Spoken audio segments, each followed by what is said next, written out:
The Science of Getting Rich by Wallace D. Wattles. Preface. This book is pragmatical, not philosophical. A practical manual, not a treatise upon theories. It is intended for the men and women whose most pressing need is for money, who wish to get rich first and philosophize afterward. It is for those who have, so far, found neither the time, the means, nor the opportunity to go deeply into the study of metaphysics, but who want results and who are willing to take the conclusions of science as a basis for action, without going into all the processes by which those conclusions were reached. It is expected that the reader will take the fundamental statements upon faith, just as he would take statements concerning a law of electrical action if they were promulgated by a Marconi or an Edison, and, taking the statements upon faith, that he will prove their truth by acting upon them without fear or hesitation. Every man or woman who does this will certainly get rich, for the science herein applied is an exact science, and failure is impossible. For the benefit, however, of those who wish to investigate philosophical theories and so secure a logical basis for faith, I will here cite certain authorities. The monistic theory of the universe, the theory that one is all and that all is one, that one substance manifests itself as the seeming many elements of the material world, is of Hindu origin and has been gradually winning its way into the thought of the Western world for 200 years. It is the foundation of all the Oriental philosophies, and of those of Descartes, Spinoza, Leibniz, Schopenhauer, Hegel, and Emerson. The reader who would dig to the philosophical foundations of this is advised to read Hegel and Emerson for himself. In writing this book, I have sacrificed all other considerations to plainness and simplicity of style, so that all might understand. The plan of action laid down herein was deduced from the conclusions of philosophy. It has been thoroughly tested, and bears the supreme test of practical experiment. It works. If you wish to know how the conclusions were arrived at, read the writings of the authors mentioned above, and if you wish to reap the fruits of their philosophies in actual practice, read this book and do exactly as it tells you to do. Chapter 1. The Right to be Rich. Whatever may be said in praise of poverty, the fact remains that it is not possible to live a really complete or successful life unless one is rich. No man can rise to his greatest possible height in talent or soul development unless he has plenty of money. For to unfold the soul and to develop talent, he must have many things to use, and he cannot have these things unless he has money to buy them. A man develops in mind, soul, and body by making use of things, and society is so organized that man must have money in order to become the possessor of things. Therefore, the basis of all advancement for man must be the science of getting rich. The object of all life is development, and everything that lives has an inalienable right to all the development it is capable of attaining. Man's right to life means his right to have the free and unrestricted use of all the things which may be necessary to his fullest mental, spiritual, and physical unfoldment, or, in other words, his right to be rich. In this book I shall not speak of riches in a figurative way. To be really rich does not mean to be satisfied or contented with a little. No man ought to be satisfied with a little if he is capable of using and enjoying more. The purpose of nature is the advancement and unfoldment of life, and every man should have all that can contribute to the power, elegance, beauty, and richness of life. To be content with less is sinful. The man who owns all he wants for the living of all the life he is capable of living is rich, and no man who has not plenty of money can have all he wants. Life has advanced so far and become so complex that even the most ordinary man or woman requires a great amount of wealth in order to live in a manner that even approaches completeness. Every person naturally wants to become all that they are capable of becoming. This desire to realize innate possibilities is inherent in human nature. we cannot help wanting to be all that we can be. Success in life is becoming what you want to be. You can become what you want to be only by making use of things, and you can only have the free use of things only as you become rich enough to buy them. To understand the science of getting rich is therefore the most essential of all knowledge. There is nothing wrong in wanting to get rich. The desire for riches is really the desire for a richer, fuller, and more abundant life. And that desire is praiseworthy. The man who does not desire to live more abundantly is abnormal, and so the man who does not desire to have money enough to buy all he wants is abnormal. There are three motives for which we live. We live for the body, we live for the mind, and we live for the soul. No one of these is better or holier than the other. All are alike desirable, and no one of the three, body, mind, or soul, can live fully if either of the others is cut short of full life and expression. It is not right or noble to live only for the soul and deny mind or body, and it is wrong to live for the intellect and deny body or soul. We are all acquainted with the loathsome consequences of living for the body and denying both mind and soul, and we see that real life means the complete expression of all that man can give forth through body, mind, and soul. Whatever he can say, no man can be really happy or satisfied unless his body is living fully in every function, and unless the same is true of his mind and his soul. Wherever there is unexpressed possibility, or function not performed, there is unsatisfied desire. Desire is possibility seeking expression, or function seeking performance. Men cannot live fully in body without good food, comfortable clothing, and warm shelter, and without freedom from excessive toil. Rest and recreation are also necessary to his physical life. He cannot live fully in mind without books and time to study them, without opportunity for travel and observation, or without intellectual companionship. To live fully in mind, he must have intellectual recreations, and must surround himself with all the objects of art and beauty he is capable of using and appreciating. To live fully in soul, man must have love, and love is denied expression by poverty. A man's highest happiness is found in the bestowal of benefits on those he loves. Love finds its most natural and spontaneous expression in giving. The man who has nothing to give cannot fill his place as husband or father, as a citizen, or as a man. It is in the use of material things that a man finds full life for his body, develops his mind, and unfolds his soul. It is therefore of supreme importance to him that he should be rich. It is perfectly right that you should desire to be rich. If you are a normal man or woman, you cannot help doing so. It is perfectly right that you should give your best attention to the science of getting rich, for it is the noblest and most necessary of all studies. If you neglect this study, you are derelict in your duty to yourself, to God, and humanity, for you can render to God and humanity no greater service than to make the most of yourself. Chapter 2. There is a science of getting rich. There is a science of getting rich, and it is an exact science, like algebra or arithmetic. There are certain laws which govern the process of acquiring riches. Once these laws are learned and obeyed by any man, he will get rich with mathematical certainty. The ownership of money and property comes as a result of doing things in a certain way. Those who do things in this certain way, whether on purpose or accidentally, get rich, while those who do not do things in this certain way, no matter how hard they work or how able they are, remain poor. It is a natural law that like causes always produce like effects, and therefore any man or woman who learns to do things in this certain way will infallibly get rich. That the above statement is true is shown by the following facts. Getting rich is not a matter of environment, for, if it were, all the people in a certain neighborhood would become wealthy. The people of one city would all be rich, while those in other towns would all be poor.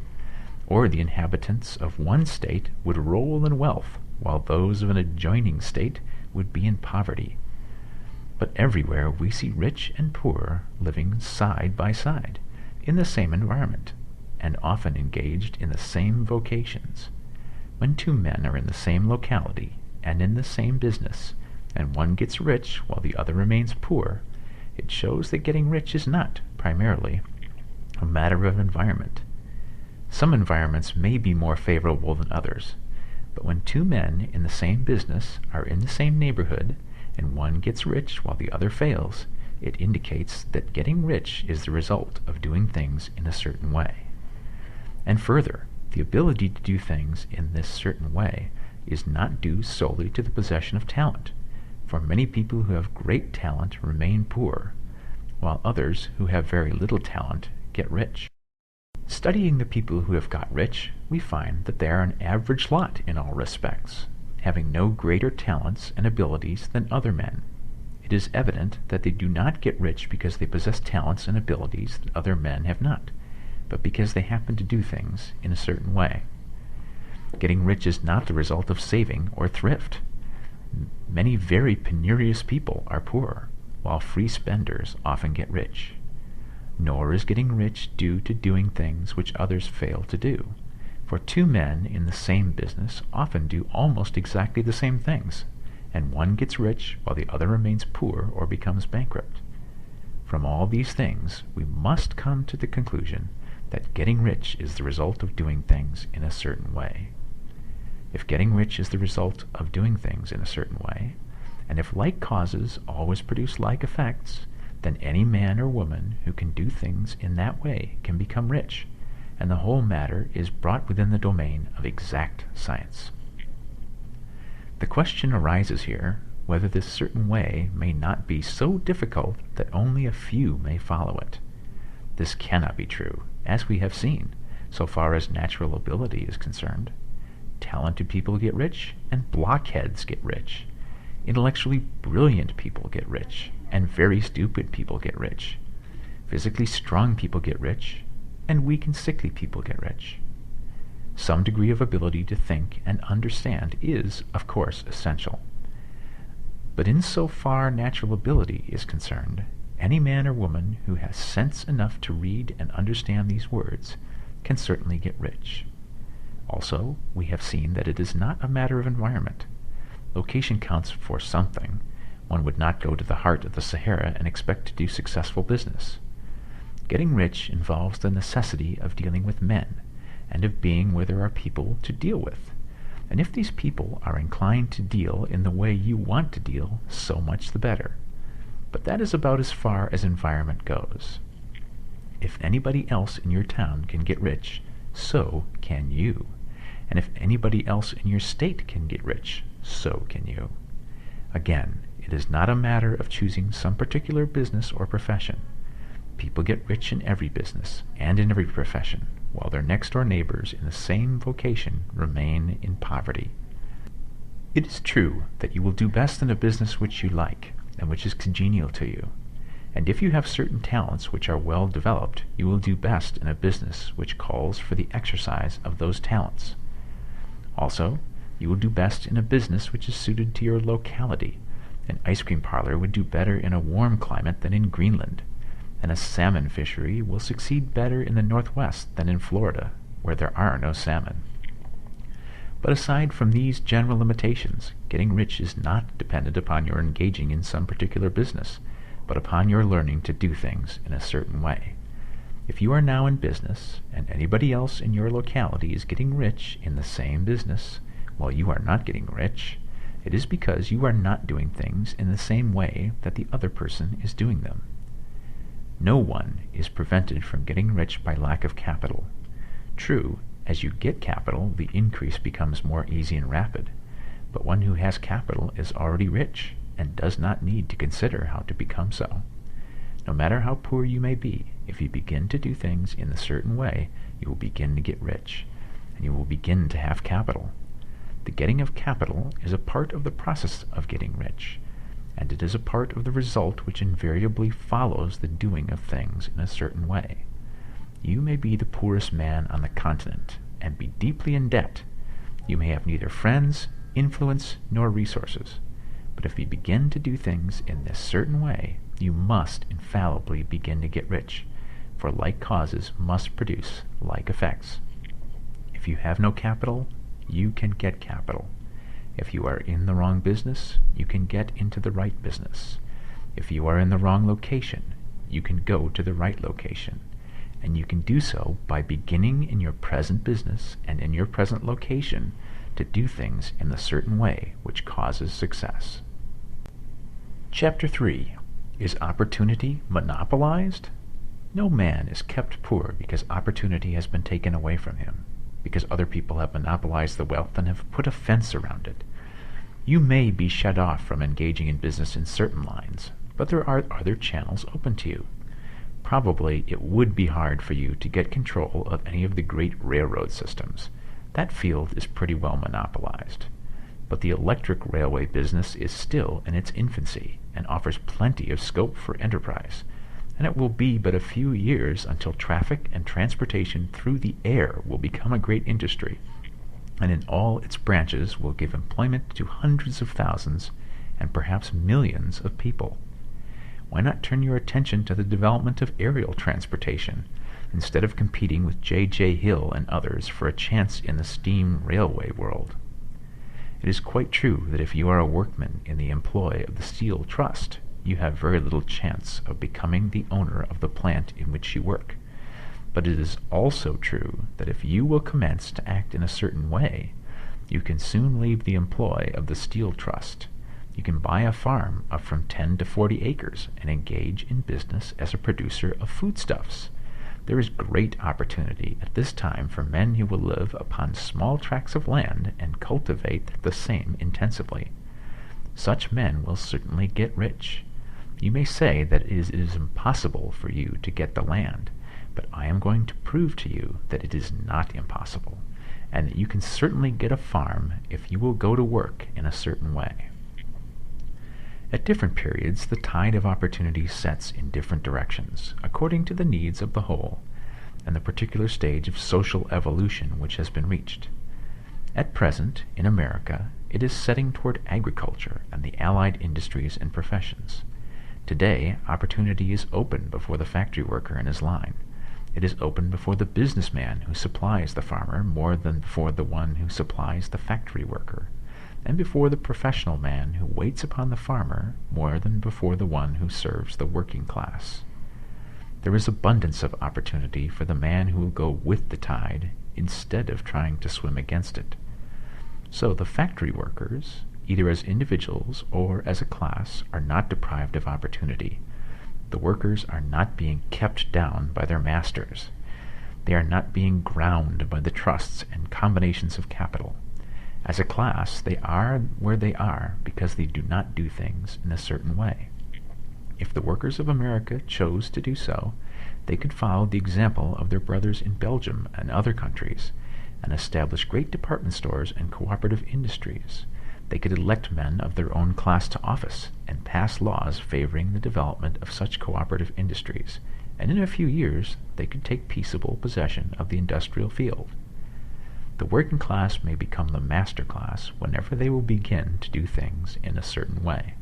The law of wealth is the same for them as it is for all others. This they must learn, and they will remain where they are as long as they continue to do as they do. The individual worker, however, is not held down by the ignorance or the mental slothfulness of his class. He can follow the tide of opportunity to riches, and this book will tell him how. No one is kept in poverty by a shortness in the supply of riches. There is more than enough for all.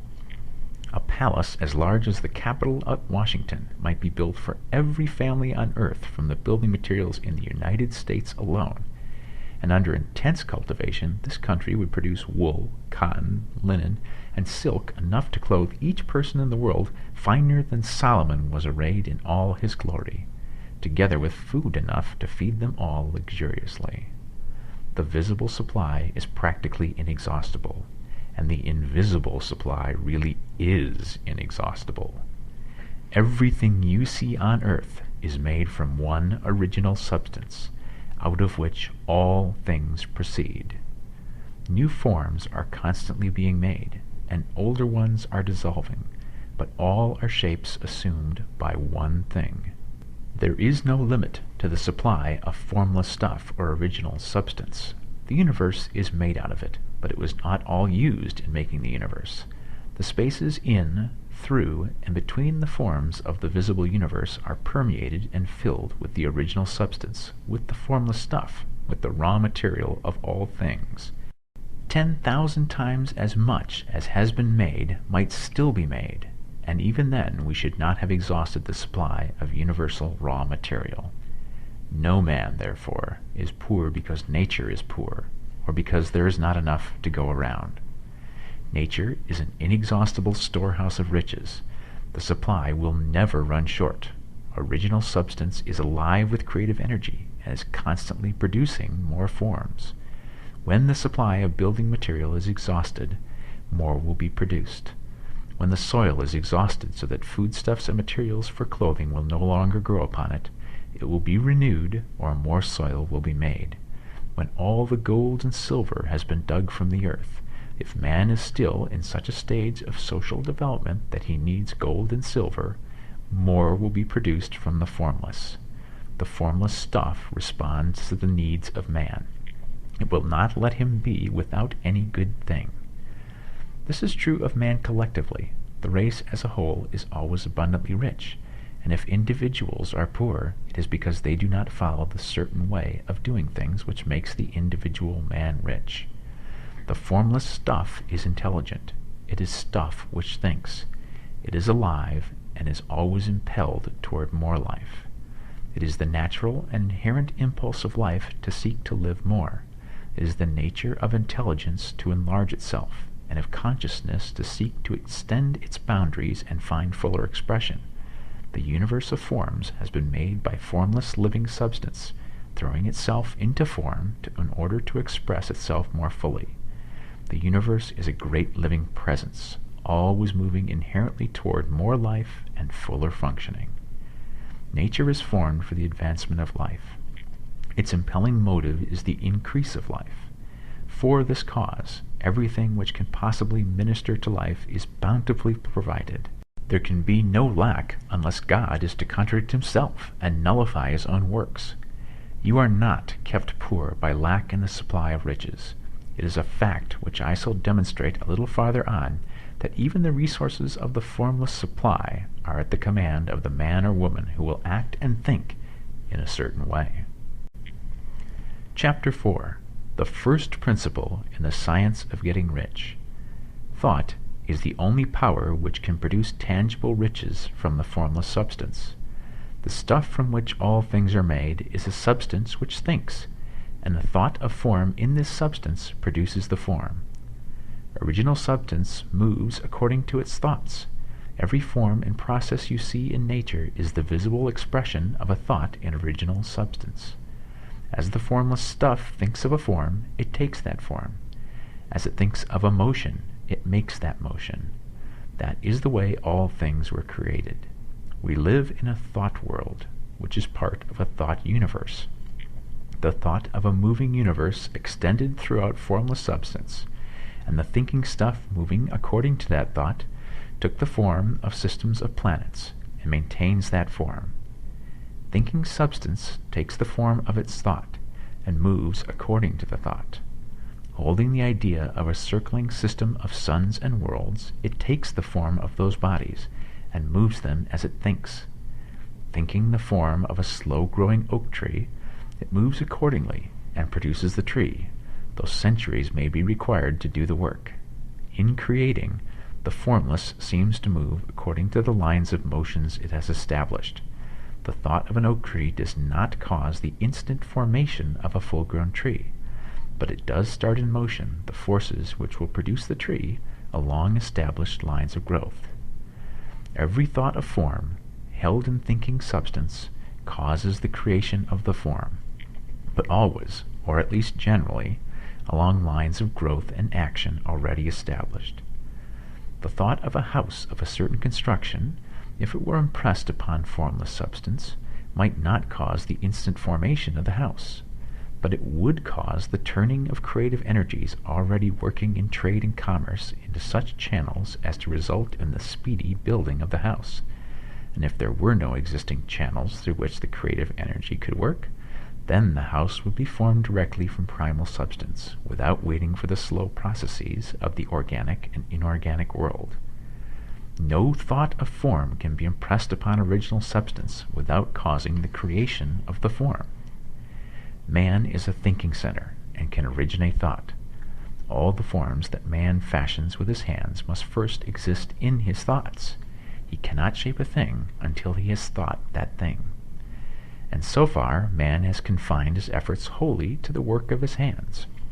He has applied manual labor to the world of forms, seeking to change or modify those already existing. He has never thought of trying to cause the creation of new forms by impressing his thoughts upon formless substance. When man has a thought form, he takes material from the forms of nature and makes an image of the form which is in his mind. He has, so far, made little or no effort to cooperate with formless intelligence, to work, quote, with the Father, end quote. He has not dreamed that he can, quote, do what he seeth the Father doing, end quote. Man reshapes and modifies existing forms by manual labor. He has given no attention to the question whether he may not produce things from formless substance by communicating his thoughts to it. We propose to prove that he may do so, to prove that any man or woman may do so, and to show how. As our first step, we must lay down 3 fundamental propositions. First, we assert that there is one original formless stuff or substance from which all things are made. All the seemingly many elements are but different presentations of one element. All the many forms found in organic and inorganic nature are but different shapes made from the same stuff. And this stuff is thinking stuff. A thought held in it produces the form of the thought. Thought in thinking substance produces shapes. Man is a thinking center, capable of original thought. If man can communicate his thought to original thinking substance, he can cause the creation or formation of the thing he thinks about. To summarize this, 1. There is a thinking stuff from which all things are made, and which, in its original state, permeates, penetrates, and fills the interspaces of the universe. 2.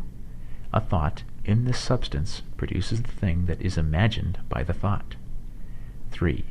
Man can form things in his thought, and, by impressing his thought upon formless substance, can cause the thing he thinks about to be creative. It may be asked if I can prove these statements, and without going into details, I answer that I can do so, both by logic and experience. Reasoning back from the phenomena of form and thought, I come to one original thinking substance, and reasoning forward from this thinking substance, I come to man's power to cause the formation of the thing he thinks about. And by experiment, I find the reasoning true, and this is my strongest proof. If one man who reads this book gets rich by doing what it tells him to do, that is evidence in support of my claim. But if every man who does what it tells him to do gets rich, that is positive proof until someone goes through the process and fails. The theory is true until the process fails, and this process will not fail, for every man who does exactly what this book tells him to do will get rich. I have said that men get rich by doing things in a certain way, and in order to do so, men must become able to think in a certain way. A man's way of doing things is the direct result of the way he thinks about things. To do things in a way you want to do them, you will have to acquire the ability to think the way you want to think. This is the first step towards getting rich. To think what you want to think is to think truth, regardless of appearances. Every man has the natural and inherent power to think what he wants to think, but it requires far more effort to do so than it does to think the thoughts which are suggested by appearances. To think according to appearances is easy. To think truth, regardless of appearances, is laborious and requires the expenditure of more power than any other work man is called upon to perform. There is no labor from which most people shrink as they do from that of sustained and consecutive thought. It is the hardest work in the world. This is especially true when truth is contrary to appearances. Every appearance in the visible world tends to produce a corresponding form in the mind which observes it, and this can only be prevented by holding the thought of the truth. To look upon the appearance of disease will produce the form of disease in your own mind, and ultimately in your body, unless you hold the thought of the truth, which is that there is no disease. It is only an appearance, and the reality is health. To look upon the appearances of poverty will produce corresponding forms in your own mind, unless you hold to the truth that there is no poverty, there is only abundance. To think health when surrounded by the appearances of disease, or to think riches when in the midst of appearances of poverty, requires power. But he who acquires this power becomes a master mind. He can conquer fate. He can have what he wants. This power can only be acquired by getting hold of the basic fact which is behind all appearances. And the fact is that there is one thinking substance, from which and by which all things are made. Then we must grasp the truth that every thought held in this substance becomes a form, and that man can so impress his thoughts upon it as to cause them to take form and become visible things. When we realize this, we lose all doubt and fear, for we know that we can create what we want to create, we can get what we want to have, and can become what we want to be. As a first step toward getting rich, you must believe the three fundamental statements given previously in this chapter, and in order to emphasize them, I repeat them here. 1. There is a thinking stuff from which all things are made, and which, in its original state, permeates, penetrates, and fills the interspaces of the universe. 2. A thought in this substance produces the thing that is imaged by the thought. 3. Man can form things in his thought, and, by impressing his thought upon formless substance, can cause the thing he thinks about to be created. You must lay aside all other concepts of the universe than this monistic one, and you must dwell upon this until it is fixed in your mind and has become your habitual thought. Read these creed statements over and over again, fix every word upon your memory, and meditate upon them until you firmly believe what they say. If a doubt comes to you, cast it aside as a sin. Do not listen to arguments against this idea. Do not go to churches or lectures where a contrary concept of things is taught or preached. Do not read magazines or books which teach a different idea. If you get mixed up in your faith, all your efforts will be in vain. Do not ask why these things are true, nor speculate as to how they can be true. Simply take them on trust. The science of getting rich begins with the absolute acceptance of this faith. Chapter 5. Increasing life.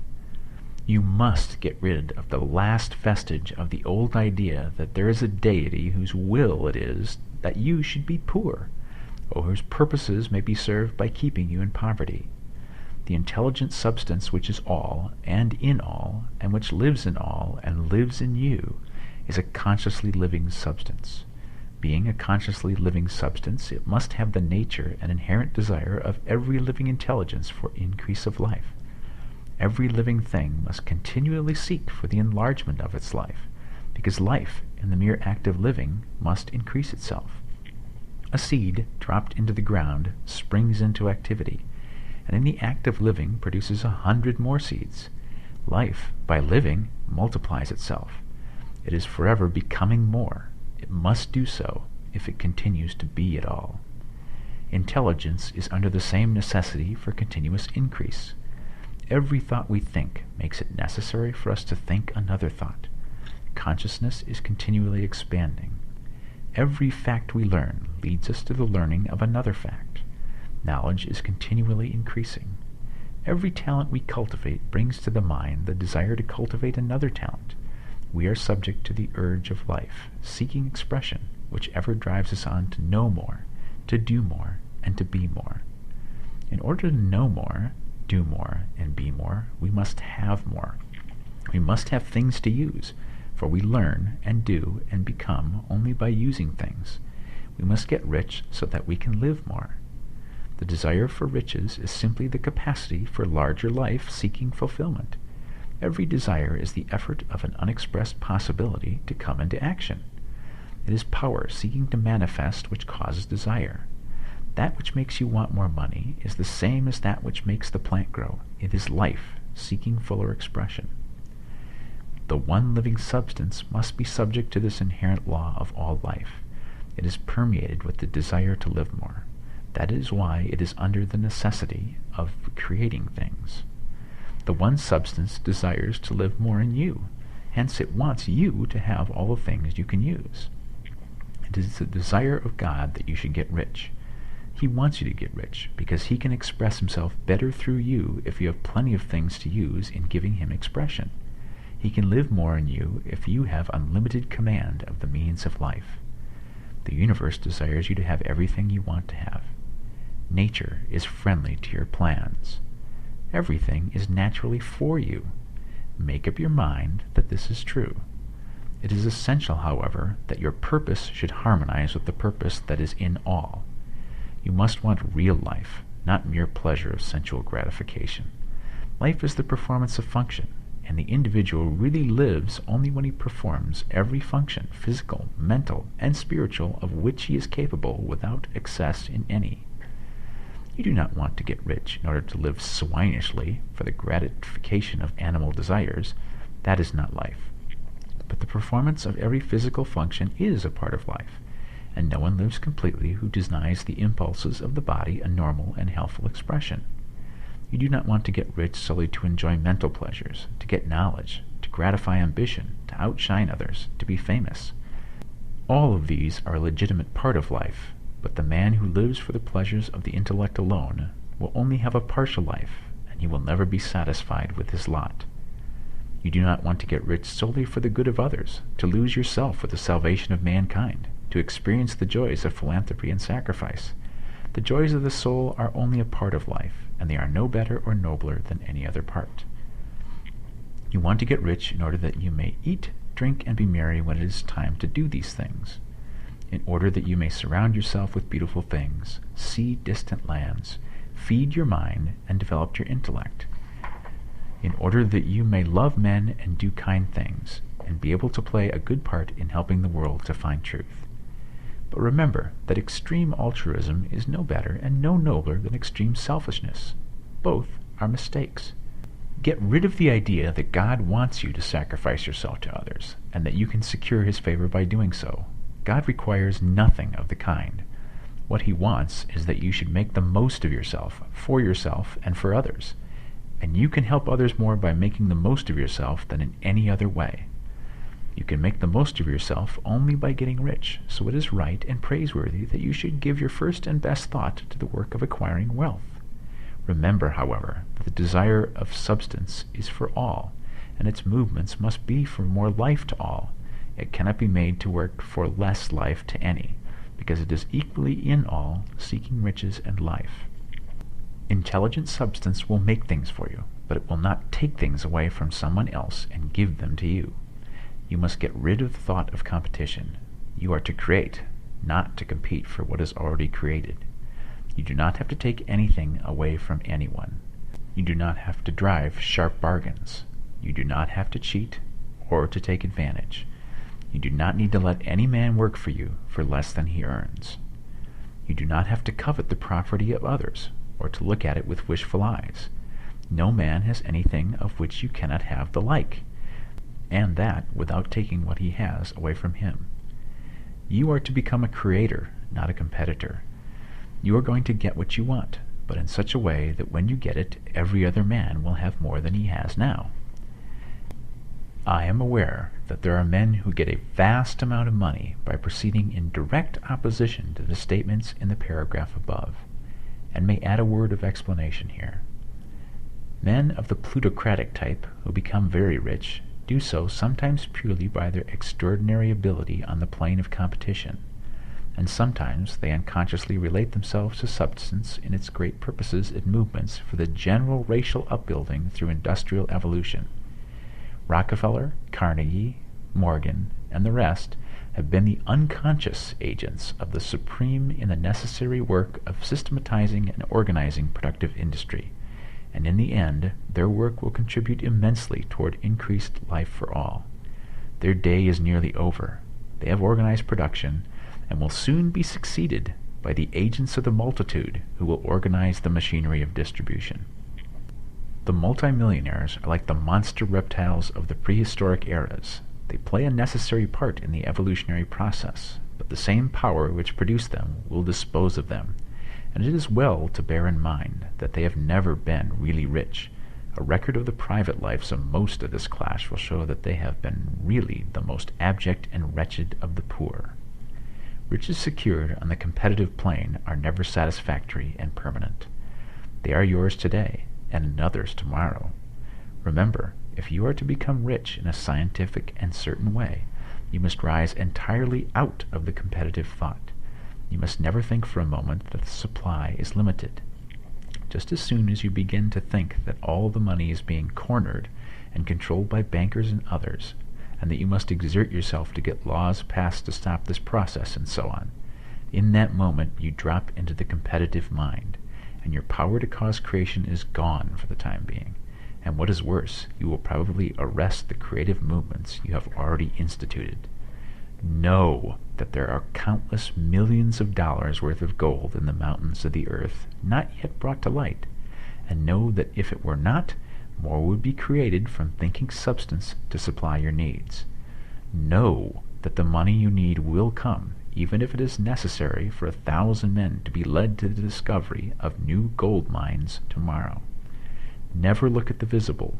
Look always at the limitless riches in formless substance, and know that they are coming to you as fast as you can receive and use them.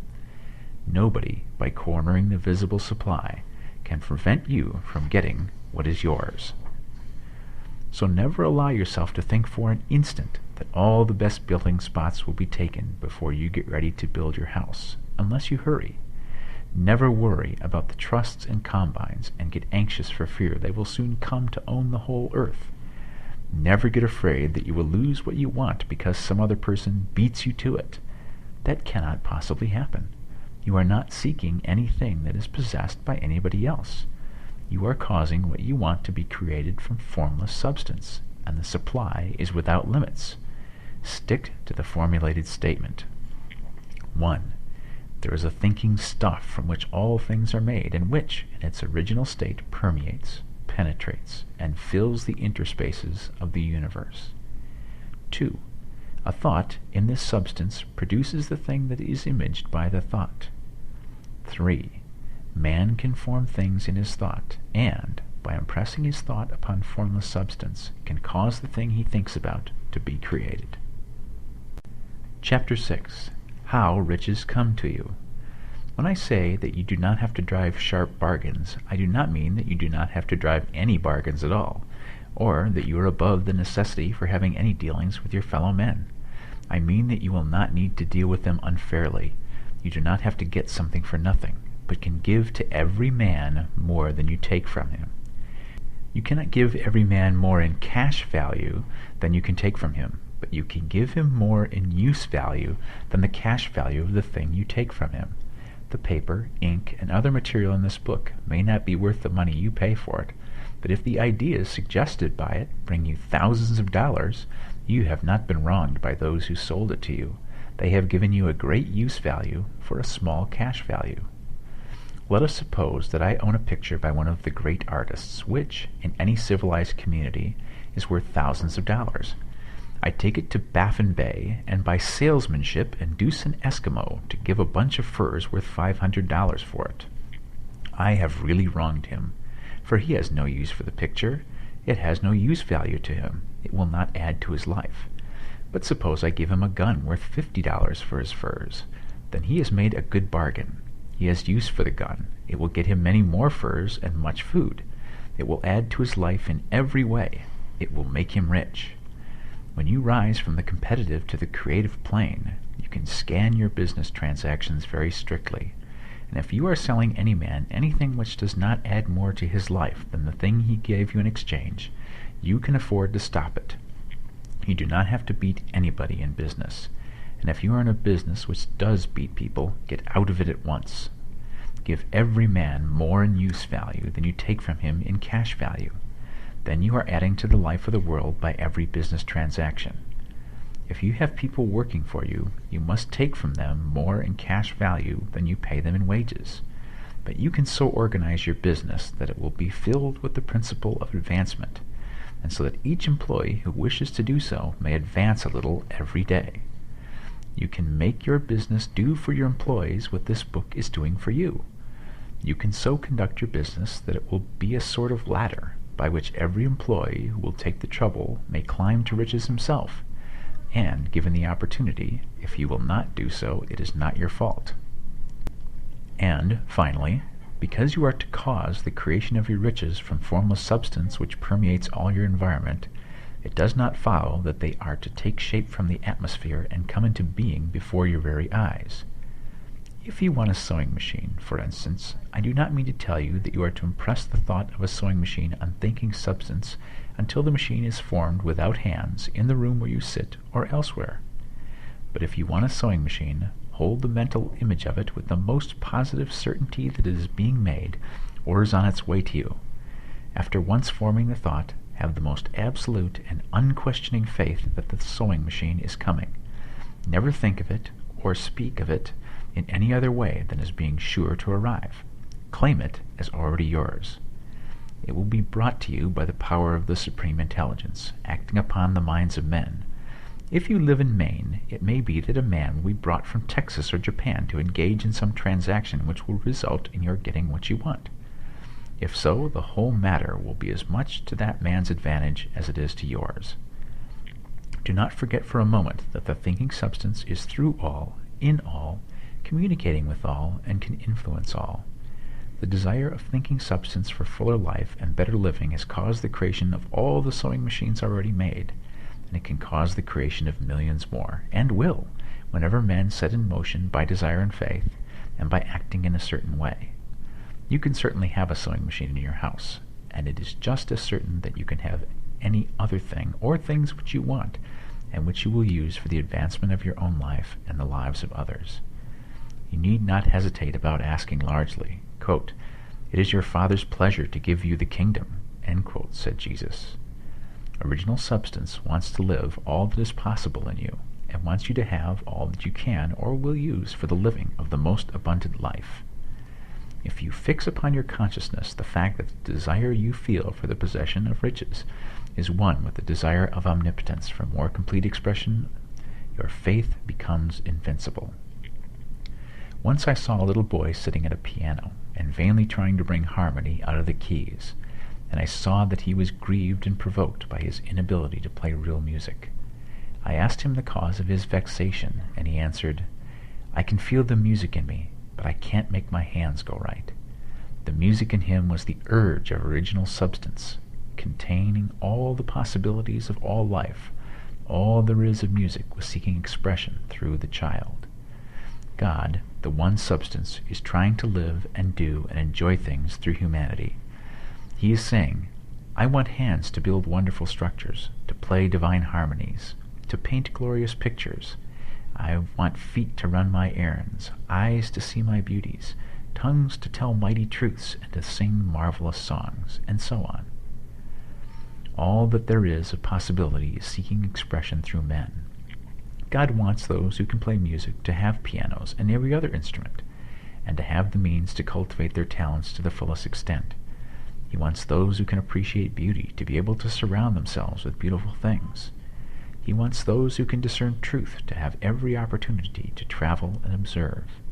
He wants those who can appreciate dress to be beautifully clothed, and those who can appreciate good food to be luxuriously fed. He wants all these things because it is himself that enjoys and appreciates them. It is God who wants to play and sing and enjoy beauty and proclaim truth and wear fine clothes and eat good foods. It is God that worketh in you to will and to do, said Paul. The desire you feel for riches is the infinite, seeking to express himself in you as he sought to find expression in the little boy at the piano. So you need not hesitate to ask largely. Your part is to focalize and express the desire of God.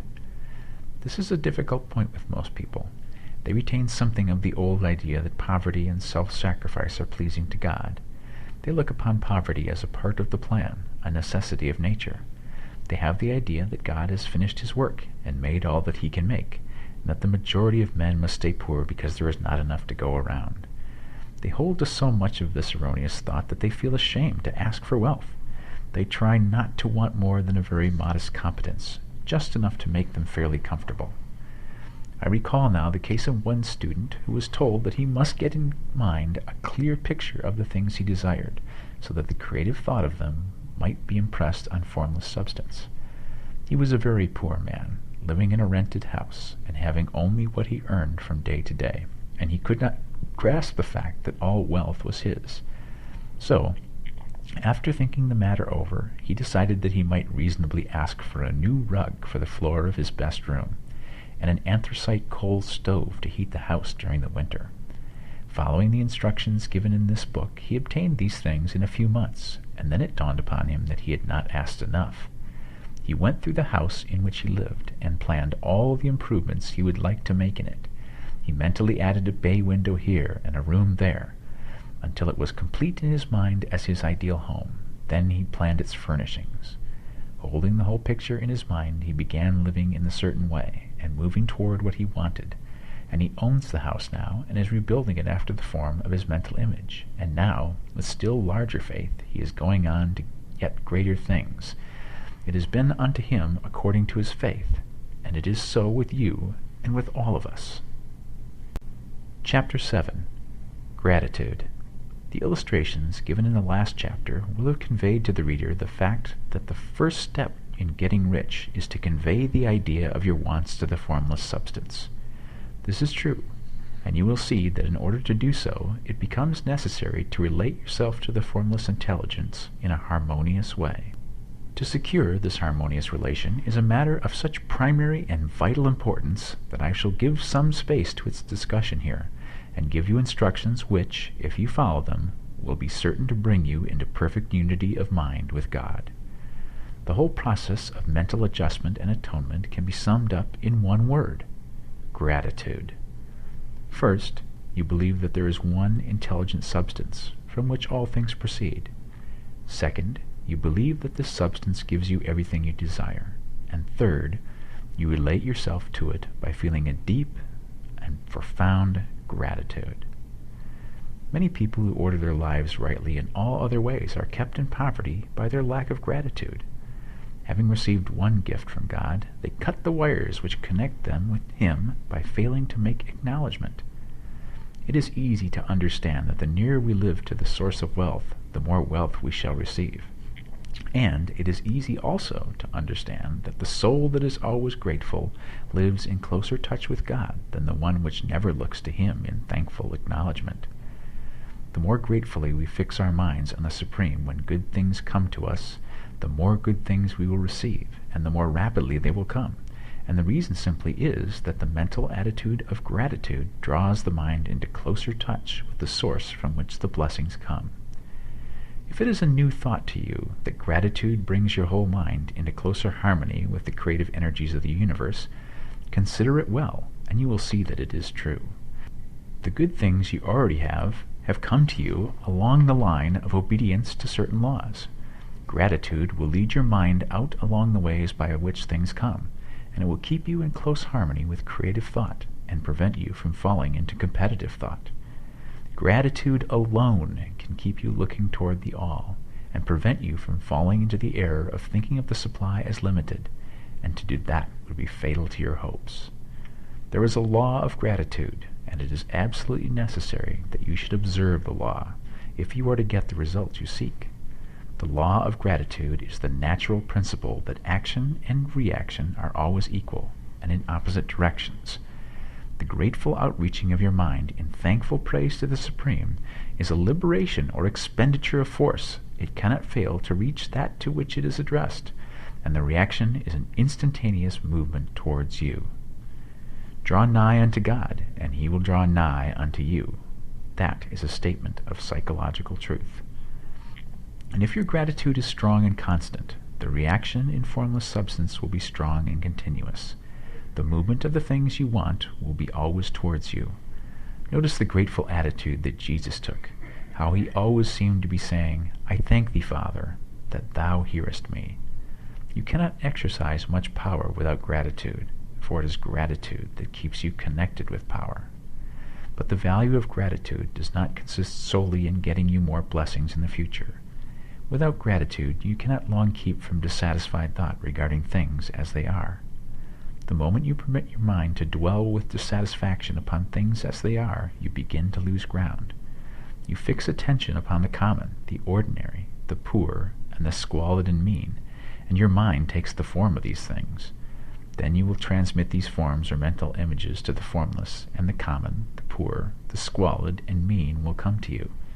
To permit your mind to dwell upon the inferior is to become inferior and to surround yourself with inferior things. On the other hand, to fix your attention on the best is to surround yourself with the best, and to become the best. The creative power within us makes us into the image of that with which we give our attention. We are thinking substance, and thinking substance always takes the form of that which it thinks about. The grateful mind is constantly fixed upon the best, therefore it tends to become the best. It takes the form or character of the best, and will receive the best. Also, faith is born of gratitude. The grateful mind continually expects good things, and expectation becomes faith. The reaction of gratitude upon one's own mind produces faith, and every outgoing wave of grateful thanksgiving increases faith. He who has no feeling of gratitude cannot long retain a living faith, and without a living faith you cannot get rich by the creative method, as we shall see in the following chapters. It is necessary, then, to cultivate the habit of being grateful for every good thing that comes to you, and to give thanks continuously. And because all things have contributed to your advancement, you should include all things in your gratitude. Do not waste time thinking or talking about the shortcomings or wrong actions of plutocrats or trust magnates.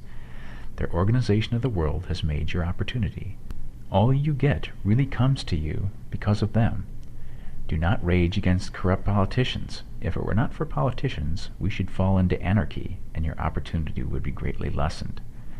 God has worked a long time, and very patiently, to bring us up to where we are in industry and government, and he is going right on with his work.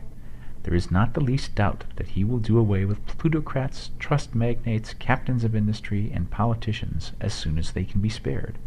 But in the meantime, behold, they are all very good. Remember that they are all helping to arrange the lines of transmission along which your riches will come to you, and be grateful to them. This will bring you into harmonious relations with the good in everything, and the good in everything will move towards you. Chapter 8. Thinking in the Certain Way. Turn back to Chapter 6 and read again the story of the man who formed a mental image of his house, and you will get a fair idea of the initial step toward getting rich. You must form a clear and definite mental picture of what you want. You cannot transmit an idea unless you have it yourself. You must have it before you can give it, and many people fail to impress thinking substance because they themselves have only a vague and misty concept of the things they want to do, to have, or to become. It is not enough that you should have a general desire for wealth, quote, to do good with, end quote. Everybody has that desire. It is not enough that you should have a wish to travel, see things, live more. Everybody has those desires too. If you're going to send a wireless message to a friend, you would not send the letters of the alphabet in their order and let him construct the message for himself. Nor would you take words at random from the dictionary. You would send a coherent sentence, one which meant something. When you try to impress your wants upon substance, remember that it must be done by a coherent statement. You must know what you want and be definite. You can never get rich or start the creative power into action by sending out unformed longings and vague desires. Go over your desires just as the man I have described went over his house. See just what you want and get a clear mental picture of it as you wish it to look when you get it. That clear mental picture you must have continually in mind, as the sailor has in mind the port towards which he is sailing the ship. You must keep your face toward it at all time. You must no more lose sight of it than the steersman loses sight of the compass. It is not necessary to take exercises in concentration, nor to set apart special times for prayer and affirmation. nor to go into the silence, nor to do occult stunts of any kind. Their things are well enough, but all you need is to know what you want, and to want it badly enough so that it will stay in your thoughts. Spend as much of your leisure time as you can in contemplating your picture, but no one needs to take exercises to concentrate his mind on a thing which he really wants. It is the things you do not really care about which require effort to fix your attention upon them. And unless you really want to get rich, so that the desire is strong enough to hold your thoughts directed to the purpose as the magnetic pole holds the needle of the compass, it will hardly be worthwhile for you to try to carry out the instructions given in this book. The methods herein set forth are for people whose desire for riches is strong enough to overcome mental laziness and the love of ease and make them work. The more clear and definite you make your picture then, and the more you dwell upon it, bringing out all its delightful details, the stronger your desire will be. And the stronger your desire, the easier it will be to hold your mind fixed upon the picture of what you want. Something more is necessary, however, than merely to see the picture clearly. If that is all you do, you are only a dreamer, and will have little or no power for accomplishment. Behind your clear vision must be the purpose to realize it, to bring it out into tangible expression.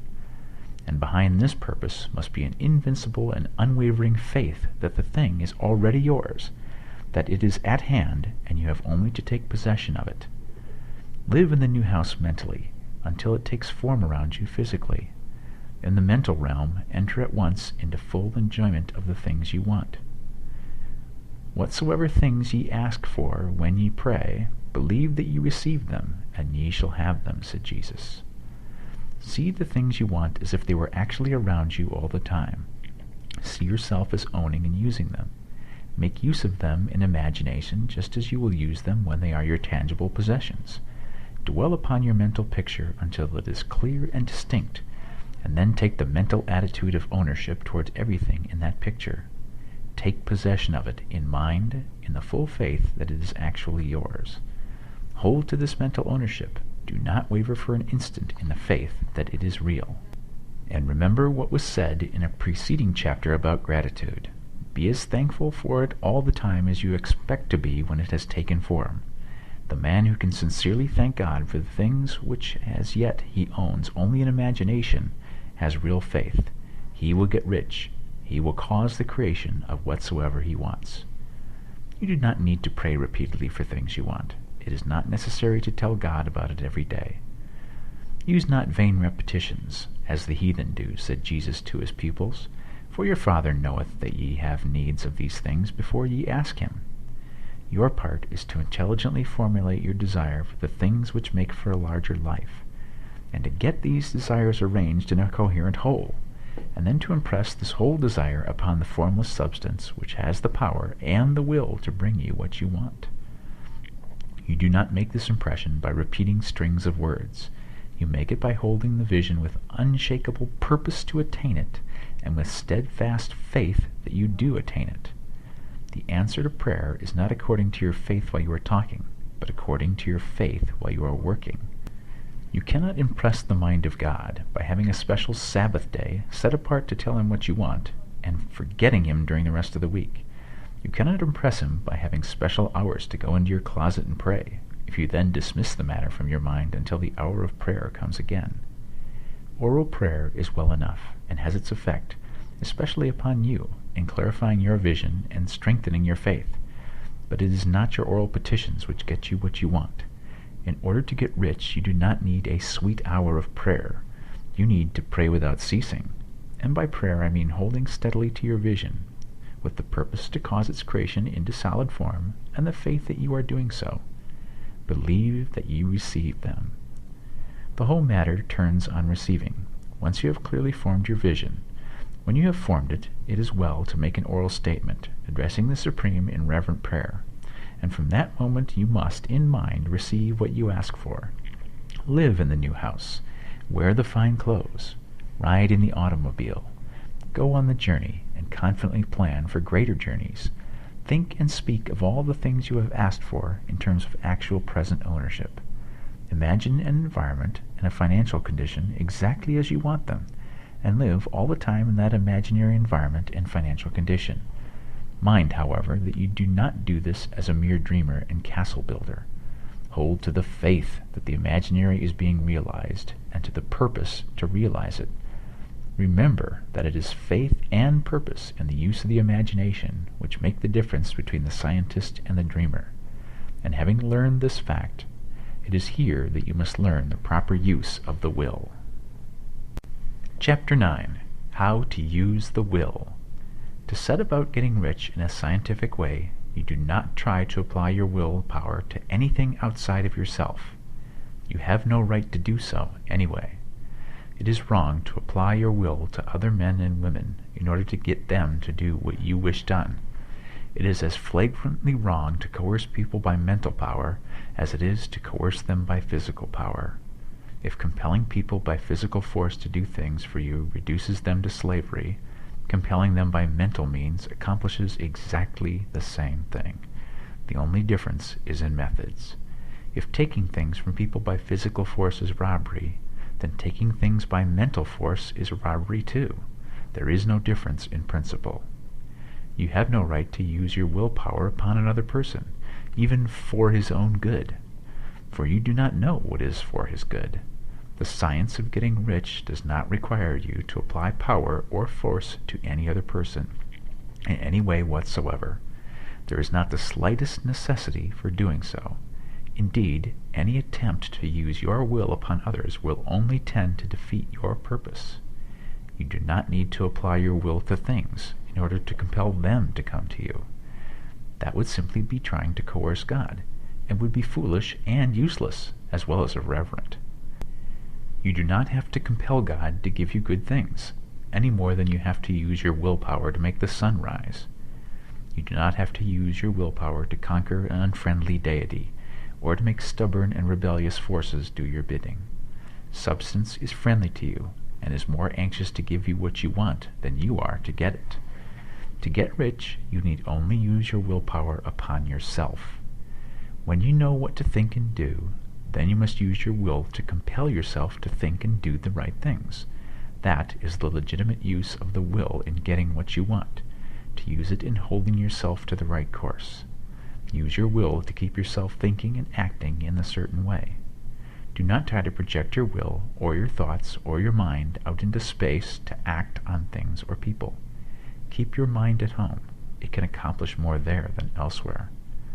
Use your mind to form a mental image of what you want, and to hold that vision with faith and purpose, and use your will to keep your mind working in the right way.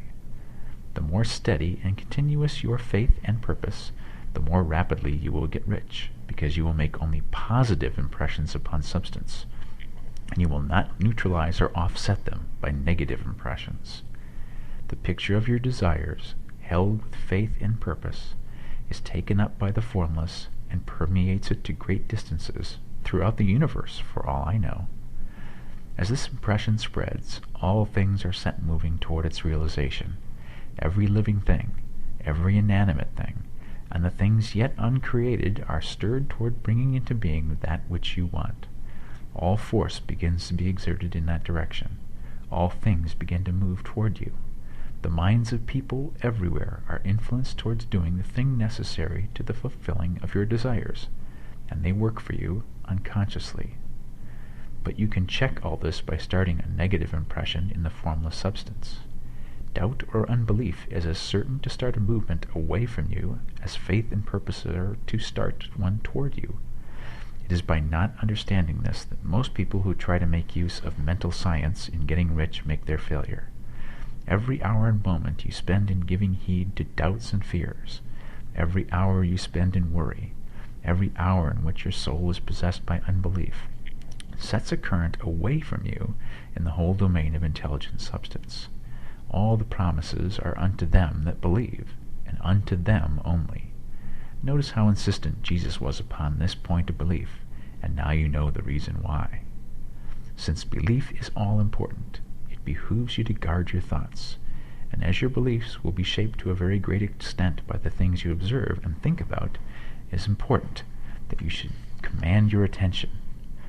And here the will comes into use, for it is by your will that you will determine upon what things your attention shall be fixed. If you want to become rich, You must not make a study of poverty. Things are not brought into being by thinking about their opposites. Health is never attained by studying disease and thinking about disease. Righteousness is not to be promoted by studying sin and thinking about sin. And no one ever got rich by studying poverty and thinking about poverty. Medicine as a science of disease has increased disease. Religion as a science of sin has promoted sin. And economics as a study of poverty will fill the world with wretchedness and want. Do not talk about poverty. Do not investigate it, or concern yourself with it.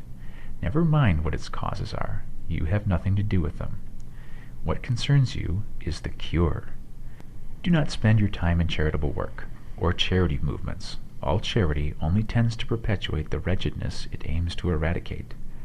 I do not say that you should be hard-hearted or unkind, and refuse to hear the cry of need. But you must not try to eradicate poverty in any of the conventional ways. Put poverty behind you, and put all that pertains to it behind you, and make good. Get rich. That is the best way you can help the poor. And you cannot hold the mental image which is to make you rich if you fill your mind with pictures of poverty.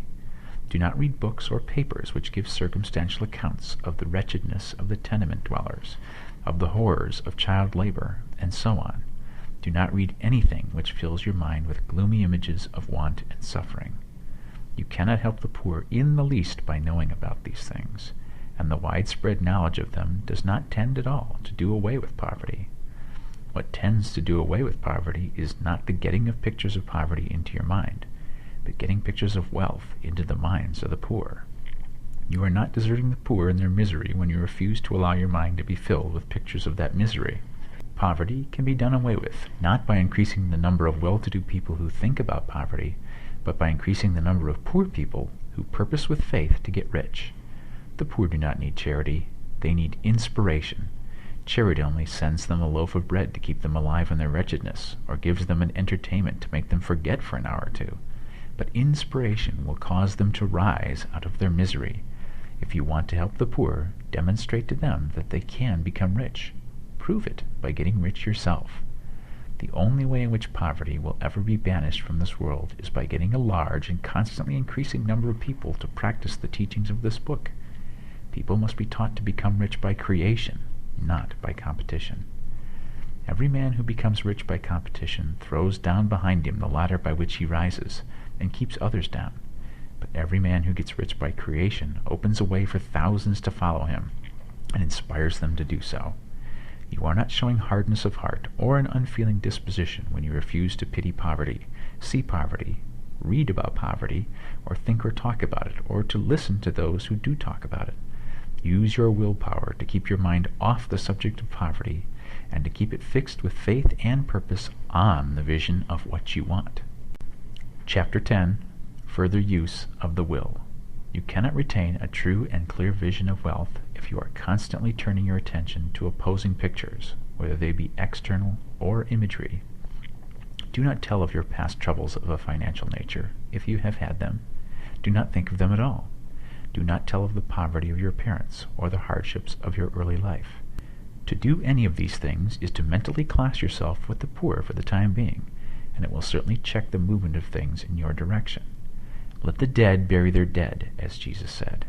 Put poverty and all things that pertain to poverty completely behind you. You have accepted a certain theory of the universe as being correct, and are resting all your hopes of happiness on its being correct.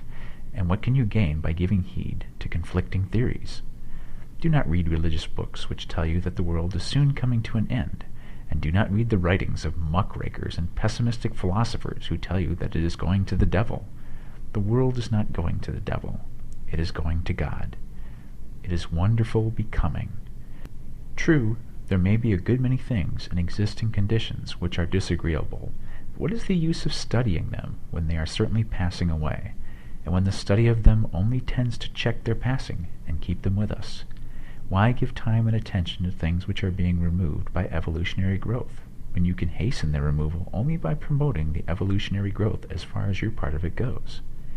No matter how horrible in seeming may be the conditions in certain countries, sections, or places, you waste your time and destroy your own chances by considering them. You should interest yourself in the world's becoming rich. Think of the riches the world is coming into, instead of the poverty it is growing out of, and bear in mind that the only way in which you can assist the world in growing rich is by growing rich yourself through the creative method, not the competitive one. Give your attention wholly to riches, ignore poverty. Whenever you think or speak of those who are poor, think and speak of them as those who are becoming rich, as those who are to be congratulated rather than pitied. Then they and others will catch the inspiration and begin to search for the way out.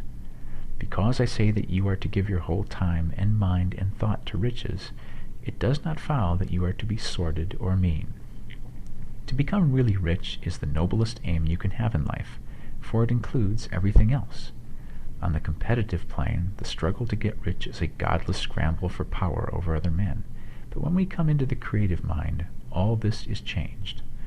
All that is possible in the way of greatness and soul unfoldment, of service and lofty endeavor, comes by way of getting rich. All is made possible by the use of things. If you lack for physical health, you will find that the attainment of it is conditional on your getting rich. Only those who are emancipated from financial worry and have the means to live a carefree existence and follow hygienic practices can have and retain health.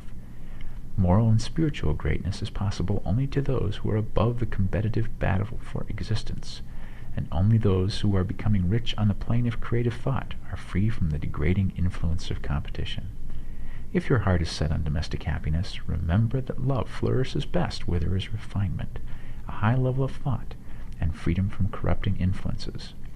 And these are to be found only where riches are attained by the exercise of creative thought, without strife or rivalry. You can aim at nothing so great or noble, I repeat, as to become rich, and you must fix your attention upon your mental pictures of rich, to the exclusion of all that may tend to dim or obscure that vision. You must learn to see the underlying truth in all things. You must see beneath all seemingly wrong conditions the great one life ever moving forward towards fuller expression and more complete happiness. It is the truth that there is no such thing as poverty, that there is only wealth. Some people remain in poverty because they are ignorant of the fact that there is wealth for them, and these can best be taught by showing them the way to affluence in your own person and practice. Others are poor because, while they feel that there is a way out, they are too intellectually indolent to put forth the mental effort necessary to find that way and by travel it. And for these, the very best thing you can do is to arouse their desire by showing them the happiness that comes from being rightly rich. Others still are poor because, while they have some notion of science, they have become so swamped and lost in the maze of metaphysical and occult theories that they do not know which road to take. They try a mixture of many systems and fail in all. For these, again, the very best thing to do is show the right way in your own person and practice. An ounce of doing things is worth a pound of theorizing. The very best thing you can do for the whole world is to make the most of yourself. You can serve God and man in no more effective way than by getting rich. That is, if you get rich by the creative method and not by the competitive one. Another thing. We assert that this book gives in detail the principles of the science of getting rich, and if that is true, you do not need to read any other book upon the subject. This may sound narrow and egotistical, but consider, there is no more scientific method of computation in mathematics than by addition, subtraction, multiplication, and division. No other method is possible.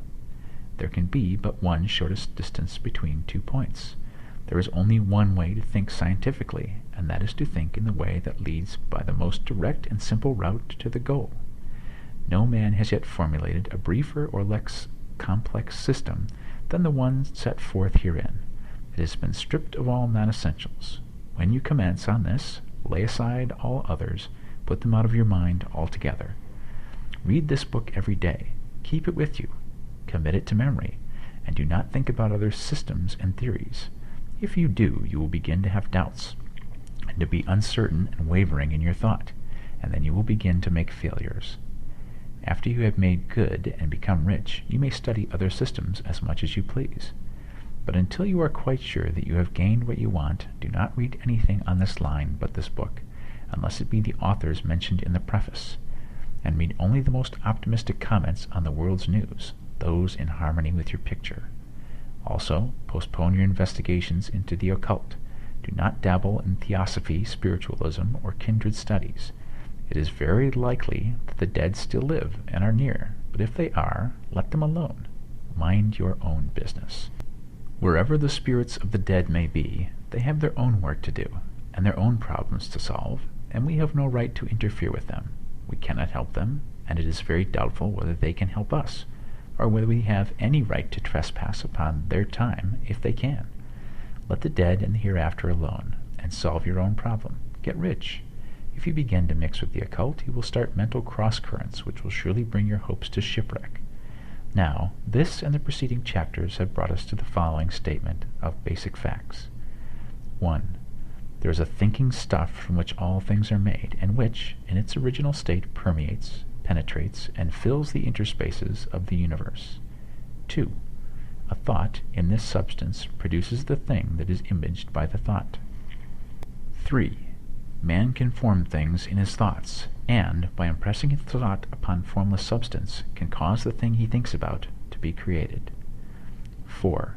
In order to do this, man must pass from the competitive to the creative mind.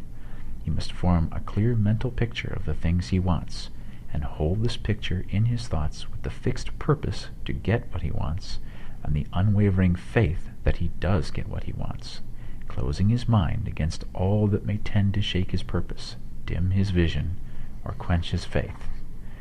And in addition to all of this, we shall see now that he must live and act in a certain way. Chapter 11. Acting in a certain way. Thought is the creative power, or the impelling force, which causes the creative power to act. Thinking in a certain way will bring riches to you, but you must not rely upon thought alone, paying no attention to personal action. That is the rock upon which many otherwise scientific metaphysical thinkers meet shipwreck, the failure to connect thought with personal action. We have not yet reached the stage of development, even supposing such a stage to be possible, in which man can create directly from formless substance without nature's processes or the work of human hands.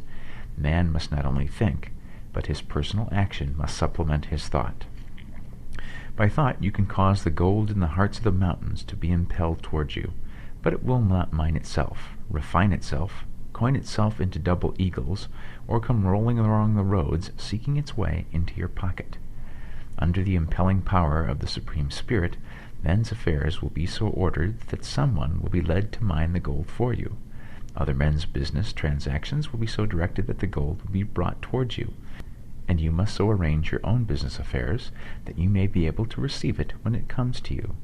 Your thought makes all things, animate and inanimate, work to bring you what you want, but your personal activity must be such that you can rightly receive what you want when it reaches you.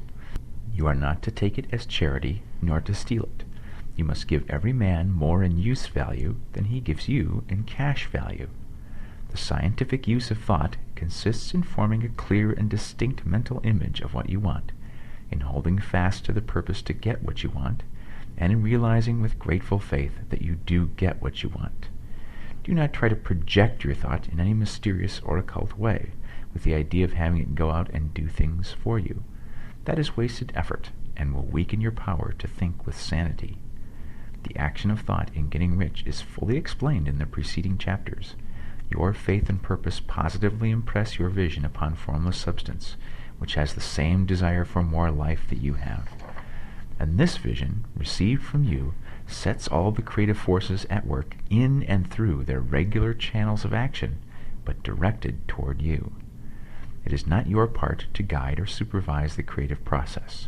All you have to do with that is to retain your vision, stick to your purpose, and maintain your faith and gratitude.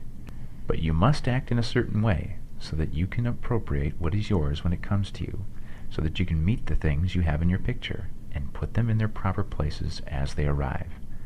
You can really see the truth of this. When things reach you, they will be in the hands of other men, who will ask an equivalent for them, and you can only get what is yours by giving the other man what is his. Your pocketbook is not going to be transformed into a Fortunatus purse, which shall always be full of money without effort on your part. This is the crucial point in the science of getting rich, right here, where thought and personal action must be combined. There are very many people who, consciously or unconsciously, set the creative forces in action by the strength and persistence of their desires, but who remain poor because they do not provide for the reception of the thing they want when it comes. By thought, the thing you want is brought to you. By action, you receive it. Whatever your action is to be, it is evident that you must act now. You cannot act in the past, and it is essential to the clearness of your mental vision that you dismiss the past from your mind. You cannot act in the future, for the future is not here yet, and you cannot tell how you will want to act in any future contingency until that contingency has arrived. Because you are not in the right business or the right environment now, do not think you must postpone action until you get into the right business or environment, and do not spend time in the present taking thought as to the best course in possible future emergencies. Have faith in your ability to meet any emergency when it arrives. If you act in the present with your mind on the future, your present action will be with a divided mind and will not be effective. Put your whole mind into present action. Do not give your creative impulses to original substance and then sit down and wait for results. If you do, you will never get them. Act now. There is never any time but now, and there never will be any time but now. If you are ever going to begin to make ready for the reception of what you want, you must begin now. And your action, whatever it is, must most likely be in your present business or employment, and must be upon the persons and things in your present environment. You cannot act where you are not. You cannot act where you have been. And you cannot act where you are going to be. You can act only where you are. Do not bother as to whether yesterday's work was well done or ill done. Do today's work well. Do not try to do tomorrow's work now. There will be plenty of time to do that when you get to it. Do not try, by occult or mystical means, to act on people or things that are out of your reach. Do not wait for a change of environment before you act. Get a change of environment by action. You can so act upon the environment in which you are now as to cause yourself to be transferred to a better environment.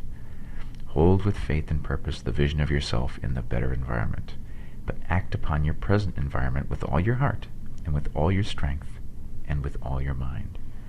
Do not spend any time in daydreaming or castle building. Hold to the one vision of what you want, and act now. Do not cast about seeking some new thing to do, or some strange, unusual, or remarkable action to perform as a first step towards getting rich. It is probable that your actions, at least for some time to come, will be those you have been performing for some time past. But you are to begin now to perform these actions in a certain way, which will surely make you rich. If you are engaging in some business and feel that it is not the right one for you, do not wait until you get into the right business before you begin to act. Do not feel discouraged or sit down and lament because you are misplaced.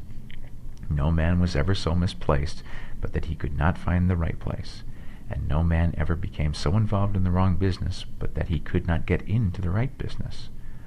Hold the vision of yourself in the right business, with the purpose to get into it, and the faith that you will get into it, and are getting into it, but act in your present business. Use your present business as the means of getting a better one, and use your present environment as a means of getting into a better one. Your vision of the right business, if held with faith and purpose, will cause the Supreme to move the right business towards you, and your action, if performed in a certain way, will cause you to move toward the business. If you are an employee or wage earner and feel that you must change places in order to get what you want, do not project your thought into space and rely upon it to get you another job. It will probably fail to do so. Hold the vision of yourself in the job you want while you act with faith and purpose on the job you have, and you will certainly get the job you want.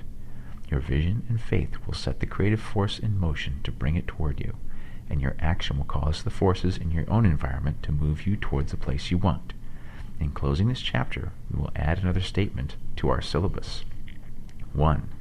There is a thinking stuff from which all things are made, and which, in its original state, permeates, penetrates, and fills the interspaces of the universe. 2.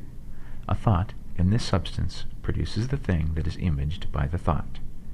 3. Man can form things in his thought, and, by impressing his thought upon formless substance, can cause the thing he thinks about to be created. 4. In order to do this, man must pass from the competitive to the creative mind. He must form a clear mental picture of the things he wants, and hold this picture in his thoughts with the fixed purpose to get what he wants, and the unwavering faith that he does get what he wants, closing his mind to all that may tend to shake his purpose, dim his vision, or quench his faith. And 5. That he may receive what he wants when it comes, man must act now upon the people and things in his present environment. Chapter 12. Efficient Action. You must use your thought as directed in previous chapters, and begin to do what you can do where you are, and you must do all that you can do where you are. You can advance only being larger than your present place, and no man is larger than his present place who leaves undone any of the work pertaining to that place. The world is advanced only by those who more than fill their present places. If no man quite filled his present place, you can see that there must be a going backward in everything. Those who do not quite fill their present places are dead weight upon society, government, commerce, and industry. They must be carried along by others at a great expense. The progress of the world is retarded only by those who do not fill the places they are holding. They belong to a former age and a lower stage or plane of life, and their tendency is toward degeneration. No society could advance if every man was smaller than his place. Social evolution is guided by the law of physical and mental evolution. In the animal world, evolution is caused by excess of life. When an organism has more life than can be expressed in the functions of its own plane, it develops the organs of a higher plane, and a new species is originated. There never would be any new species had there not been organisms which more than filled their places. The law is exactly the same for you. Your getting rich depends upon you applying this principle to your own affairs. Every day is either a successful day or a day of failure, and it is the successful days which get you what you want. If every day is a failure, you can never get rich, while if every day is a success, you cannot fail to get rich. If there is something that may be done today, and you do not do it, you have failed insofar as that thing is concerned, and the consequences may be more disastrous than you imagine. You cannot foresee the results of even the most trivial act. You do not know the workings of all the forces that have been set moving in your behalf. Much may be depending on your doing some simple act. It may be the very thing which is to open the door of opportunity to very great possibilities. You can never know all the combinations which supreme intelligence is making for you in the world of things and of human affairs. Your neglect or failure to do some small thing may cause a long delay in getting what you want. Do, every day, all that can be done that day. There is, however, a limitation or qualification of the above that you must take into account. You are not to overwork, nor to rush blindly into your business in the effort to do the greatest possible number of things in the shortest possible time. You are not to try to do tomorrow's work today, nor to do a week's work in a day. It is really not the number of things you do, but the efficiency of each separate act that counts. Every act is, in itself, either a success or a failure. Every act is, in itself, either effective or inefficient. Every inefficient act is a failure, and if you spend your life in doing inefficient acts, your whole life will be a failure. The more things you do, the worse for you if all your acts are inefficient ones.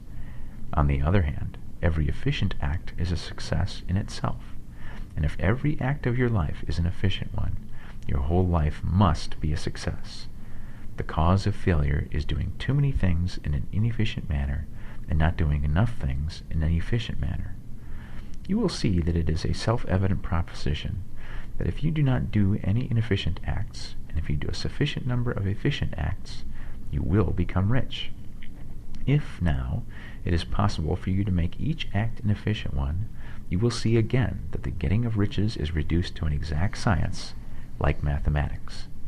The matter turns, then, on the questions whether you can make each separate act a success in itself. And this you can certainly do. You can make each act a success because all power is working with you, and all power cannot fail. Power is at your service, and to make each act efficient, you have only to put power into it. Every action is either strong or weak. And when every one is strong, you are acting in a certain way which will make you rich. Every act can be made strong and efficient by holding your vision while you are doing it, and putting the whole power of your faith and purpose into it. It is at this point that the people who fail who separate mental power from personal action. They use the power of mind in one place and at one time, and they act in another place and at another time. So their acts are not successful in themselves. Too many of them are inefficient. But if all power goes into every act, no matter how commonplace, every act will be a success in itself. And as in the nature of things every success opens the way to other successes, your progress towards what you want and the progress of what you want towards you will become increasingly rapid. Remember that successful action is cumulative in its results. Since the desire for more life is inherent in all things, when a man begins to move towards larger life, more things attach themselves to him, and the influence of his desire is multiplied. Do, every day, all that you can do that day, and do each act in an efficient manner. In saying that you must hold your vision while you are doing each act, however trivial or commonplace, I do not mean to say that it is necessary at all times to see the vision distinctly to its smallest detail. It should be the work of your leisure hours to use your imagination on the details of your vision, and to contemplate them until they are firmly fixed upon memory. If you wish speedy results, spend practically all of your spare time in this practice. By continuous contemplation, you will get the picture of what you want, even to the smallest details, so firmly fixed upon your mind, and so completely transferred to the mind of formless substance, that in your working hours you need only to mentally refer to the picture to stimulate your faith and purpose, and cause your best effort to be put forth. Contemplate your picture in your leisure hours until your consciousness is so full of it that you can grasp it instantly. You will become so enthused with its bright promises that the mere thought of it will call forth the strongest energies of your whole being. Let us again repeat our syllabus, and by slightly changing the closing statements, bring it to the point we have now reached. 1. There is a thinking stuff from which all things are made, and which, in its original state, permeates, penetrates, and fills the interspaces of the universe. 2. A thought, in this substance, produces the thing that is imaged by the thought. 3. Man can form things in his thought, and, by impressing his thought upon formless substance, can cause the thing he thinks about to be created. 4. In order to do this, man must pass from the competitive to the creative mind. He must form a clear mental picture of the things he wants, and do, with faith and purpose, all that can be done each day, doing each separate thing in an efficient manner. Chapter 13. Getting into the right business. Success in any particular business depends, for one thing, upon your possessing, in a well-developed state, the faculties required in that business. Without good musical faculty, no one can succeed as a teacher of music. Without well-developed mechanical faculties, no one can achieve great success in any of the mechanical trades. Without tact and the commercial faculties, no one can succeed in mercantile pursuits. But to possess, in a well-developed state, the faculties required in your particular vocation does not ensure getting rich. There are musicians who have remarkable talent, and who yet remain poor. There are blacksmiths, carpenters, and so on, who have excellent mechanical ability, but who do not get rich. And there are merchants with good faculties for dealing with men, who nevertheless fail. The different faculties are tools. It is essential to have good tools, but it is also essential that the tools should be used in the right way. One man can take a sharp saw, a square, a good plane, and so on, and build a handsome article of furniture. Another man can take that same set of tools and set to work to duplicate the article, but his production will be a botch. He does not know how to use good tools in a successful way. The various faculties of your mind are the tools with which you must do the work which is to make you rich. It will be easier for you to succeed if you get into a business for which you are well equipped with mental tools. Generally speaking, you will do best in that business which will use your strongest faculties, the one for which you are naturally best fitted. But there are limitations to this statement also. No man should regard his vocation as being irrevocably fixed by the tendencies with which he was born. You can get rich in any business, for if you have not the right talent, you can develop that talent. It merely means that you will have to make your tools as you go along, instead of confining yourself to the use of those with which you were already born. It will be easier for you to succeed in a vocation for which you already have the talents in a well-developed state, but you can succeed in any vocation, for you can develop any rudimentary talent, and there is no talent of which you have not at least the rudiment. You will get rich most easily in point of effort if you do that for which you are best fitted, but you will get rich most satisfactorily if you do that which you want to do. Doing what you want to do is life, and there is no real satisfaction in living if we are compelled to be forever doing something which we do not like, and can never do what we want to do. And it is certain that you can do what you want to do. The desire to do it is proof that you have within you the power which can do it. Desire is a manifestation of power. The desire to play music is the power which can play music seeking expression and development. The desire to invent mechanical devices is the mechanical talent seeking expression and development. Where there is no power, either developed or undeveloped, to do a thing, there is never any desire to do that thing. And where there is strong desire to do a thing, it is certain proof that the power to do it is strong, and only requires to be developed and applied in the right way. All things being equal, it is best to select the business for which you have the best developed talent. But if you have a strong desire to engage in any particular line of work, you should select that work as the ultimate end at which you aim. You can do what you want to do, and it is your right and privilege to follow the business or vocation which will be most congenial and pleasant. You are not obliged to do what you do not like to do, and should not do it except as a means to bring you to the doing of the thing you want to do. If there are past mistakes whose consequences have placed you in an undesirable business or environment, you may be obliged for some time to do what you do not like to do. But you can make the doing of it pleasant by knowing that it is making it possible for you to come to the doing of what you want to do. If you feel that you are not in the right vocation, do not act too hastily in trying to get into another one. The best way, generally, to change business or environment is by growth. Do not be afraid to make a sudden and radical change if the opportunity is presented, and you feel, after careful consideration, that it is the right opportunity. But never take sudden or radical action when you are in doubt as to the wisdom of doing so. There is never any hurry on the creative plane, and there is no lack of opportunity. When you get out of the competitive mind, you will understand that you never need to act hastily. No one else is going to beat you to the thing you want to do. There is enough for all. If one space is taken, another and a better one will be opened for you a little farther on. There is plenty of time. When you are in doubt, wait. Fall back on the contemplation of your vision, and increase your faith and purpose, and by all means, in times of doubt and indecision, cultivate gratitude. A day or two spent in contemplating the vision of what you want, and in earnest thanksgiving that you are getting it, will bring your mind into such close relationship with the Supreme that you will make no mistake when you do act. There is a mind which knows all there is to know, and you can come into close unity with this mind by faith and the purpose to advance in life if you have deep gratitude.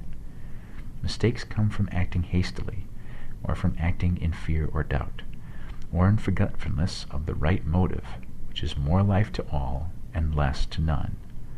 As you go on in the certain way, opportunities will come to you in increasing number, and you will need to be very steady in your faith and purpose, and to keep in close touch with the All-Mind by reverent gratitude.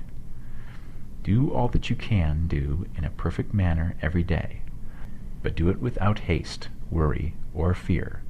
Go as fast as you can, but never hurry. Remember that in the moment you begin to hurry, you cease to be a creator and become a competitor. You drop back upon the old plane again. Whenever you find yourself hurrying, call a halt. Fix your attention on the mental image of the thing you want, and begin to give thanks that you are getting it. The exercise of gratitude will never fail to strengthen your faith and renew your purpose. Chapter 14. The Impression of Increase. Whether you change your vocation or not, Your actions for the present must be those pertaining to the business in which you are now engaged. You can get into the business you want by making constructive use of the business you already are established in, by doing your daily work in a certain way. And insofar as your business consists in dealing with other men, whether personally or by letter, the key thought of all your efforts must be to convey to their minds the impression of increase. Increase is what all men and women are seeking. It is the urge of the formless intelligence within them seeking fuller expression. The desire for increase is inherent in all nature. It is the fundamental impulse of the universe. All human activities are based on the desire for increase. People are seeking more food, more clothes, better shelter, more luxury, more beauty, more knowledge, more pleasure. Increase in something, more life. Every living thing is under this necessity for continuous advancement. Where increase of life ceases, dissolution and death set in at once. Man instinctively knows this, and hence he is forever seeking more.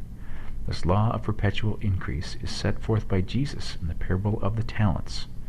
Only those who gain more retain any. From him who hath not shall be taken away even that which he hath. The normal desire for increased wealth is not an evil or reprehensible thing. It is simply the desire for more abundant life. It is aspiration. And because it is the deepest instinct of their natures, all men and women are attracted to him who can give them more of the means of life. In following the certain way as described in the foregoing pages, you are getting continuous increase for yourself, and you are giving it to all with whom you deal. You are a creative center from which increase is given off to all. Be sure of this, and convey assurance of the fact to every man, woman, and child with whom you come in contact, no matter how small the transaction. Even if it be only the selling of a stick of candy to a little child, put into it the thought of increase, and make sure that the customer is impressed with the thought. Convey the impression of advancement with everything you do, so that all people shall receive the impression that you are an advancing man, and that you advance all who deal with you, even to the people with whom you meet in a social way, without any thought of business, and to whom you do not try to sell anything. Give the thought of increase. You can convey this impression by holding the unshakable faith that you, yourself, are in the way of increase, and by letting this faith inspire, fill, and permeate every action. Do everything that you do in the firm conviction that you are an advancing personality, and that you are giving advancement to everybody. Feel that you are getting rich, and that in doing so you are making others rich, and conferring benefits on all. Do not boast or brag of your success, or talk about it unnecessarily. True faith is never boastful. Wherever you find a boastful person, you find one who is secretly doubtful and afraid. Simply feel the faith, and let it work out in every transaction. Let every act and tone and look express the quiet assurance that you are getting rich, that you are already rich. Words will not be necessary to communicate this feeling to others. They will feel the sense of increase when in your presence, and will be attracted to you again. You must so impress others that they will feel in associating with you they will get increase for themselves. See that you give them a use value greater than the cash value you are taking from them. Take an honest pride in doing this, and let everybody know it, and you will have no lack of customers. People will go where they are given increase, and the Supreme, which desires increase in all, and which knows all, will move toward you men and women who have never heard of you. Your business will increase rapidly, and you will be surprised at the unexpected benefits which will come to you. You will be able from day to day to make larger combinations, secure greater advantages, and to go on into a more congenial vocation if you desire to do so. But doing all this, you must never lose sight of your vision of what you want, or your faith and purpose to get what you want. Let me here give you another word of caution in regard to motives. Beware of the insidious temptation to seek for power over other men. Nothing is so pleasant to the unformed or partially developed mind as the exercise of power or dominion over others. The desire to rule for selfish gratification has been the curse of the world. For countless ages, kings and lords have drenched the earth with blood in their battles to extend their dominions. not to seek more life for all, but to get more power for themselves. Today, the main motive in the business and industrial world is the same. Men marshal their armies of dollars and lay waste the lives and hearts of millions in the same mad scramble for power over others. Commercial kings, like political kings, are inspired by the lust for power. Jesus saw in this desire for mastery the moving impulse of that evil world he sought to overthrow. Read the 23rd chapter of Matthew and see how he pictures the lust of the Pharisees to be called master, to sit in high places, to domineer over others, and to lay burdens on the backs of the less fortunate. And note how he compares this lust for dominion with the brotherly seeking for the common good to which he calls his disciples.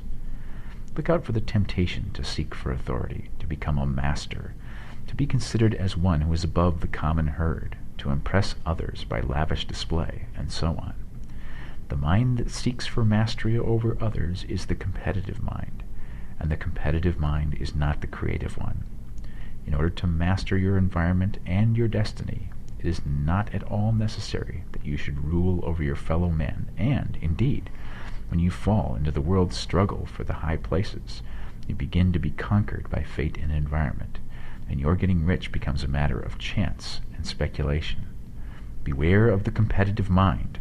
No better statement of the principle of creative action can be formulated than the famous declaration of the late Golden Rule Jones of Toledo, quote, "What I want for myself, I want for everybody." Chapter 15. The Advancing Man. What I have said in the last chapter applies as well to the professional man and the wage earner as to the man who is engaged in mercantile business. No matter whether you are a physician, a teacher, or a clergyman, if you can give increase of life to others and make them sensible of the fact, they will be attracted to you, and you will get rich. The physician holds the vision of himself as a great and successful healer, and who works towards the complete realization of that vision with faith and purpose, as described in the former chapters, will come into such close touch with the source of life that he will be phenomenally successful. Patients will come to him in throngs. No one has a greater opportunity to carry into effect the teaching of this book than the practitioner of medicine. It does not matter to which of the various schools he may belong, for the principle of healing is common to all of them, and may be reached by all alike. The advancing man in medicine, who holds to a clear mental image of himself as successful, and who obeys the laws of faith, purpose, and gratitude, will cure every curable case he undertakes, no matter what remedies he may use. In the field of religion, the world cries out for the clergyman who can teach his hearers the true science of abundant life. He who masters the details of the science of getting rich, together with the allied sciences of being well, of being great, and of winning love, and who teaches these details from the pulpit, will never lack for a congregation. This is the gospel that the world needs. It will give increase of life, and men will hear it gladly, and will give liberal support to the man who brings it to them. What is now needed is a demonstration of the science of life from the pulpit. We want preachers who can not only tell us how, but who in their own persons will show us how. We need the preacher who will himself be rich, healthy, great, and beloved, to teach us how to attain to these things, and when he comes, he will find a numerous and loyal following. The same is true of the teacher who can inspire the children with the faith and purpose of the advancing life. He will never be out of a job, and any teacher who has this faith and purpose can give it to his pupils. He cannot help giving it to them if it is part of his own life and practice. What is true of the teacher, preacher, and physician is true of the lawyer, dentist, real estate man, insurance agent, of everybody. The combined mental and personal action I have described is infallible. It cannot fail. Every man and woman who follows these instructions steadily, perseveringly, and to the letter will get rich. The law of the increase of life is as mathematically certain in its operation as the law of gravitation. Getting rich is an exact science. The wage earner will find this as true of his case as of any of the others mentioned. Do not feel that you have no chance to get rich because you are working where there is no visible opportunity for advancement, where wages are small and the cost of living high. Form your clear mental vision of what you want and begin to act with faith and purpose. Do all the work you can do every day and do each piece of work in a perfectly successful manner. Put the power of success and the purpose to get rich into everything you do. But do not do this merely with the idea of currying favor with your employer, in the hope that he or those above you will see your good work and advance you. It is not likely that they will do so. The man who is merely a good workman, filling his place to the very best of his ability, and satisfied with that, is valuable to his employer, and it is not to the employer's interest to promote him. He is worth more where he is. To secure advancement, something more is necessary than to be too large for your place. The man who is certain to advance is the one who is too big for his place and who has a clear concept of what he wants to be, who knows that he can become what he wants to be, and who is determined to be what he wants to be. Do not try to more than fill your present place with a view to pleasing your employer. Do it with an idea of advancing yourself. Hold the faith and purpose of increase during work hours, after work hours, and before work hours. Hold it in such a way that every person who comes in contact with you, whether foreman, fellow workman, or social acquaintance, will feel the power of purpose radiating from you, so that every one will get the sense of advancement and increase from you. Men will be attracted to you, and if there is no possibility for advancement in your present job, you will very soon see an opportunity to take another job. There is a power which never fails to present opportunity to the advancing man who is moving in obedience to the law. God cannot help helping you. If you act in a certain way, he must do so in order to help himself. There is nothing in your circumstances or in the industrial situation that can keep you down. If you cannot get rich working for the Steel Trust, you can get rich on a 10-acre farm. And if you begin to move in a certain way, you will certainly escape from the clutches of the Steel Trust and get on to the farm or wherever else you wish to be. If a few thousand of its employees would enter upon the certain way, the Steel Trust would soon be in a bad plight. It would have to give its working man more opportunity or go out of business. Nobody has to work for a trust. The trust can keep men in so-called hopeless conditions only so long as there are men who are too ignorant to know of the science of getting rich, or too intellectually slothful to practice it. Begin this way of thinking and acting, and your faith and purpose will make you quick to see any opportunity to better your condition. Such opportunities will speedily come, for the Supreme, working in all and working for you, will bring them before you. Do not wait for an opportunity to be all that you want to be. When an opportunity to be more than you are now is presented, and you feel impelled toward it, take it. It will be the first step toward a greater opportunity. There is no such thing possible in this universe as a lack of opportunities for the man who is living the advancing life. It is inherent in the constitution of the cosmos that all things shall be for him and work together for his good, and he must certainly get rich if he acts and thinks in a certain way. So, let wage-earning men and women study this book with great care, and enter with confidence upon the course of action it prescribes. It will not fail. Chapter 16. Some Cautions and Concluding Observations. Many people will scoff at the idea that there is an exact science of getting rich. Holding the impression that the supply of wealth is limited, they will insist that social and governmental institutions must be changed before even any considerable number of people can acquire a competence. But this is not true. It is true that existing governments can keep the masses in poverty, but this is because the masses do not think and act in a certain way. If the masses begin to move forward as suggested in this book, neither governments nor industrial systems can check them. All systems must be modified to accommodate the forward movement. If the people have the advancing mind, have the faith they can become rich, and move forward with the fixed purpose to become rich, nothing can possibly keep them in poverty. Individuals may enter upon the certain way at any time, and under any government, and make themselves rich. And when any considerable number of individuals do so under any government, they will cause the system to be so modified as to open the way for others. The more men who get rich on the competitive plane, the worse for others. The more who get rich on the creative plane, the better for others. The economic salvation of the masses can only be accomplished by getting a large number of people to practice the scientific methods set down in this book and become rich. These will show others the way and inspire them with a desire for real life, with the faith that it can be attained, and with the purpose to attain it. For the present, however, it is enough to know that neither the government under which you live nor the capitalistic or competitive system of industry can keep you from getting rich. When you enter upon the creative plane of thought, you will rise above all these things and become a citizen of another kingdom. But remember that your thought must be held upon the creative plane. You are never for an instant to be betrayed into regarding the supply as limited, or into acting on the moral level of competition. Whenever you do fall into old ways of thought, correct yourself instantly, for when you are in the competitive mind, you have lost the cooperation of the mind of the whole. Do not spend any time in planning as to how you will meet possible emergencies in the future, except as the necessary policies may affect your actions today.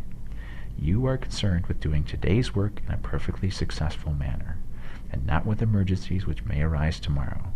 You can attend to them as they come.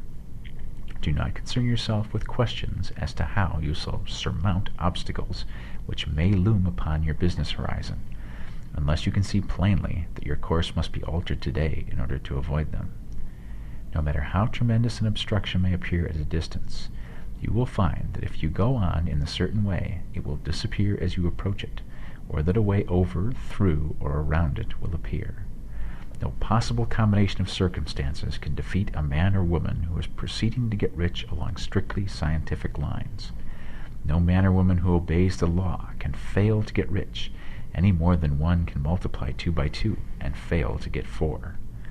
Give no anxious thought to possible disasters, obstacles, panics, or unfavorable combinations of circumstances. It is time enough to meet such things when they present themselves before you in the immediate present, and you will find that every difficulty carries with it the wherewithal for its overcoming. Guard your speech. Never speak of yourself, your affairs, or of anything else in a discouraged or discouraging way. Never admit the possibility of failure, or speak in a way that infers failure as a possibility. Never speak of the times as being hard, or of business conditions as being doubtful. Times may be hard, and business doubtful for those who are on the competitive plane, but they can never be so for you. You can create what you want, and you are above fear. When others are having hard times in poor business, you will find your greatest opportunities. Train yourself to think of and to look upon the world as something which is becoming, which is growing, and to regard seeming evil as being only that which is undeveloped. Always speak in terms of advancement. To do otherwise is to deny your faith, and to deny your faith is to lose it. Never allow yourself to feel disappointed. You may expect to have a certain thing at a certain time, and not get it at that time, and this will appear to you like failure. But if you hold to your faith, you will find that the failure is only apparent. Go on in a certain way, and if you do not receive that thing, you will receive something so much better that you will see that the seeming failure was really a great success. A student of this science had set his mind on making a certain business combination which seemed to him at the time to be very desirable, and he worked for some weeks to bring it about. When the crucial time came, the thing failed in a perfectly inexplicable way. It was as if some unseen influence had been working secretly against him. He was not disappointed. On the contrary, he thanked God that his desire had been overruled, and went steadily on with a grateful mind. In a few weeks, an opportunity so much better came his way that he would not have made the first deal on any account, and he saw that a mind which knew more than he knew had prevented him from losing the greater good by entangling him with the lesser. That is the way every seeming failure will work out for you, if you keep your faith, hold to your purpose, have gratitude, and do every day all that can be done that day, doing each separate act in a successful manner. When you make a failure, it is because you have not asked for enough. Keep on, and a larger thing than you are seeking will certainly come to you. Remember this. You will not fail because you lack the necessary talent to do that which you wish to do. If you go on as I have directed, you will develop all the talent that is necessary to the doing of your work. It It is not within the scope of this book to deal with the science of cultivating talent, but it is as certain and simple as the process of getting rich. However, do not hesitate or waver for fear that when you come to any certain place you will fail for lack of ability. Keep right on, and when you come to that place, the ability will be furnished to you. The same source of ability which enabled the untaught Lincoln to do the greatest work in government ever accomplished by a single man is open to you. You may draw upon all the mind there is for wisdom to use in meeting the responsibilities which are laid upon you. Go on in full faith. Study this book. Make it your constant companion until you have mastered all the ideas contained in it. While you are getting firmly established in this faith, you will do well to give up most recreations and pleasure, and to stay away from places where ideas conflicting with these are advanced in lectures or sermons. Do not read pessimistic or conflicting literature, or get into arguments upon the matter. Do very little reading outside of the writers mentioned in the preface. Spend most of your leisure time in contemplating your vision and in cultivating gratitude and in reading this book. It contains all you need to know of the science of getting rich, and you will find all the essentials summed up in the following chapter. Chapter 17. Summary of the Science of Getting Rich. There is a thinking stuff from which all things are made, and which, in its original state, permeates, penetrates, and fills the interspaces of the universe. A thought in this substance produces the thing that is imaged by the thought. Man can form things in his thought, and by impressing his thought upon formless substance can cause the thing he thinks about to be created. In order to do this, man must pass from the competitive to the creative mind. Otherwise he cannot be in harmony with the formless intelligence, which is always creative and never competitive in spirit. Man may come into full harmony with the formless substance by entertaining a lively and sincere gratitude for the blessings it bestows upon him. Gratitude unifies the mind of man with the intelligence of substance, so that man's thoughts are received by the formless. Man can remain upon the creative plane only by uniting himself with the formless intelligence through a deep and continuous feeling of gratitude. Man must form a clear and definite mental image of the things he wishes to have, to do, or to become, and he must hold this mental image in his thoughts while being deeply grateful to the Supreme that all his desires are granted to him. The man who wishes to get rich must spend his leisure hours in contemplating his vision and in earnest thanksgiving that the reality is being given to him. Too much stress cannot be laid on the importance of frequent contemplation of the mental image, coupled with unwavering faith and devout gratitude. This is the process by which the impression is given to the formless, and the creative forces set in motion. The creative energy works through the established channels of natural growth and of the industrial and social order. All that is included in his mental image will surely be brought to the man who follows the instructions given above, and whose faith does not waver. What he wants will come to him through the ways of established trade and commerce. In order to receive his own when it shall come to him, man must be active, and this activity can only consist in more than filling his present place. He must keep in mind the purpose to get rich through the realization of his mental image, and he must do, every day, all that he can do that day, taking care to do each act in a successful manner. He must give to every man a use value in excess of the cash value he receives, so that each transaction makes for more life, and he must so hold the advancing thought that the impression of increase will be communicated to all with whom he comes in contact. The men and women who practice the foregoing instructions will certainly get rich, and the riches they receive will be in exact proportion to the definiteness of their vision, the fixity of their purpose, the steadiness of their faith, and the depth of their gratitude. The end.